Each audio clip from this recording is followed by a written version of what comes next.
Alright, it's that time of year again. Time to knock off the rust, pull the pants out of the drawer, see how much they've shrunk since last season's ended, and get ready for another season of football. So this year we've got our spring games coming up, and here's the schedule for those games. And we have some games that are coming up between two schools. So if you're not scheduled for a game, you got nothing to do for a night, take a look here, look on the schedule, and you can see some of the games we have coming up. You can always hit the view slots button and check out the referee, contact them, see if they have anything scheduled for the game. Maybe sit down a pregame if you're a newer official, that would really help too. With that, let's take a look at some plays off a huddle, review a couple things, maybe remind of some things we need to look at, and get ready for some football. IBM presents You Make the Call. This is a good example of pre-snap positioning and how it can change sometimes when you get around the goal line. And really when we're this far out, but inside the 20, is when the back judge back here, your positioning gets a little bit different. And so, usually you're 15 to 18 yards off the line of scrimmage, which if this was a normal snap, that's about 15 yards, 18 yards, somewhere in there. But the issue on this one is that it puts you in the middle of the end zone. As a back judge, you're not ruling on forward progress or anything like that. So there's really nothing inside this end zone that really you have to judge on. So it's a lot better for you to be on the end line, to get yourself out of the field of play, to make yourself, so if the ball hits you or anything like that, there's nothing to worry about. So remember, as a back judge, you're either on the goal line or on the end line. You're never in between. Okay, so on this play here, we're going to have a punt that's coming up. And typically you're going to see a bunch of players moving in and out. So it's a snap, and we have a bunch of other movement type things that happen before the snap. So let's take a look. Let's run up to the snap now. So you see one player runs on, then we've got a motion. Got guys looking like they're going to come in. So we've got two guys moving around. This guy looked like he was very close to actually crossing the neutral zone.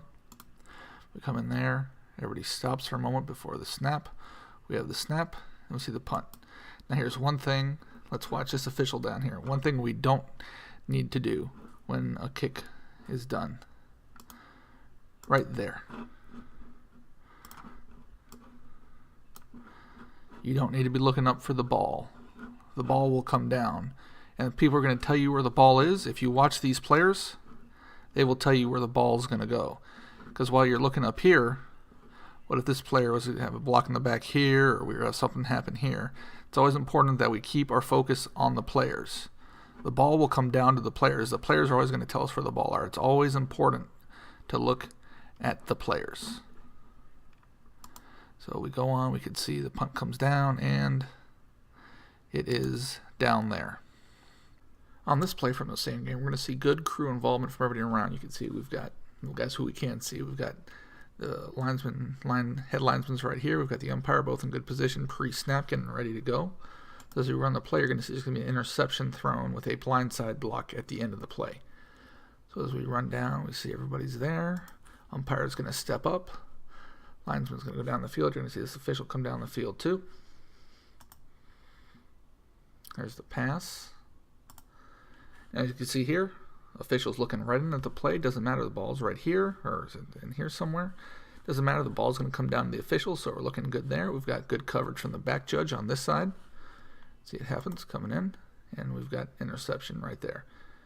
And now we're going to slow it down, and we're going to watch, I believe, this player right here as we slow it down, and he's going to hit number 77 right in the center of the chest, which up until last year would be a legal block, but he led with the shoulder, so this is a blindside block, and it occurs right at about the 25-yard line. So you're going to see the umpires looking right in at the play. He is going to throw his flag.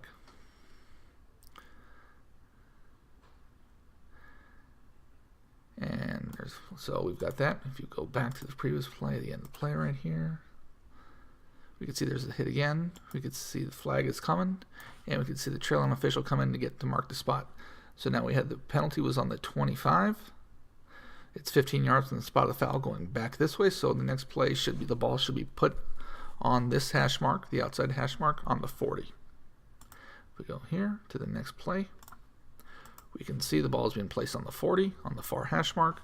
Excellent work from the crew on that play to make sure we got that penalty right all around. Now, just as we talked about for the back judge and your pre-snap positioning, where you should either be on the goal line or the end line. The same kind of goes for the referee, because we can help in the backfield with judging on that goal line or the end line if we're too close. In a situation like this, where the ball's around the 10, maybe from the 7 to the 12, where your yard's going to put you in the end zone, it's usually an NFL mechanic that's really excellent for this is to stay on the goal line and move yourself wider over this way, because it gives you a little bit more crew, and you're on that goal line just in case something quick happens to help out your head linesman or line judge any other time. So that's something that referee should think about when you're in this kind of middle zone here, where you don't have your line judge breaking back and your head linesman breaking back for inside the 5. To help rule on that line of scrimmage, sometimes it's better to move a little bit wider and stay on the goal line. Here on this play, we've got an example of punt coverage by the crew that is excellent. So if we go through here, we're going to go through slowly, but first we've got our head linesman up here, our line judge is down here, umpire covering the middle, referee looking in at the kicking foot. So if we start it, we see on the snap, we have a good snap. The line judge starts taking off downfield on the snap. Head linesman is staying on the line of scrimmage. Make sure everything's good there. We come down, and as you see, as soon as the kick crosses the line of scrimmage the head linesman starts moving downfield again. As we keep moving down, we can see the line judge is still progressing downfield. The back judge right here is behind the furthest player, but he's still got a good view of the returner, and he's also shaded to the head linesman's side as he stayed there before. So now we've got good coverage from this whole area. I mean, all these guys right here. Referee staying back with a kicker. And as we run it through, you can see the kick goes into the end zone. But a great job by the crew on overall coverage of this punt play.